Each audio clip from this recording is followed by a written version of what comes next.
quais casos cabe uma demissão por justa causa do trabalhador?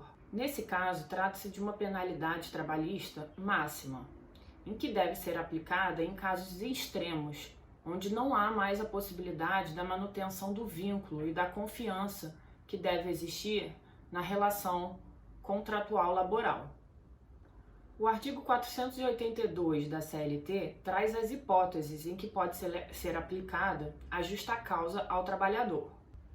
Seria no ato de improbidade, no ato de incontinência ou mau procedimento, na negociação habitual, realizada sem autorização do empregador, e quando isso constituir um ato de concorrência ao empregador, no caso de condenação criminal ao empregado em que tenha transitado em julgado e que não tenha a suspensão dos efeitos da execução da pena, a desídia no desempenho das suas tarefas, a embriaguez habitual ou durante o serviço, no caso de violação de segredo da empresa, o cometimento de um ato de indisciplina ou de insubordinação, no abandono de emprego ou num caso de ato lesivo à honra ou à boa fama praticado no local de trabalho contra terceiro, ou qualquer pessoa, ou no caso de ofensas físicas. Também no caso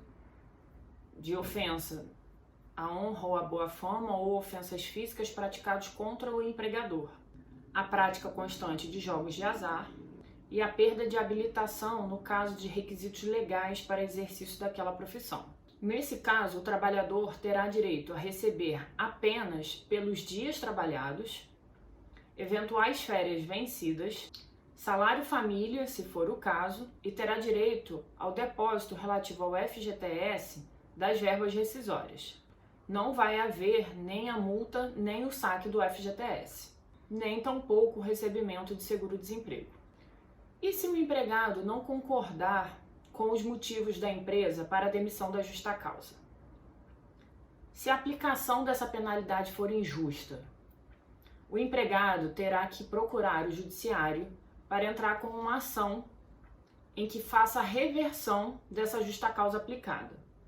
Caso consiga efetuar a prova de que a medida aplicada pela empresa foi exagerada ou excessiva e desproporcional aos fatos ocorridos, a rescisão desse trabalhador será revertida para uma demissão sem justa causa, ou seja, o trabalhador receberá todas as verbas rescisórias completas, inclusive tendo direito à multa do FGTS, ao saque do FGTS e habilitação para recebimento do seguro-desemprego.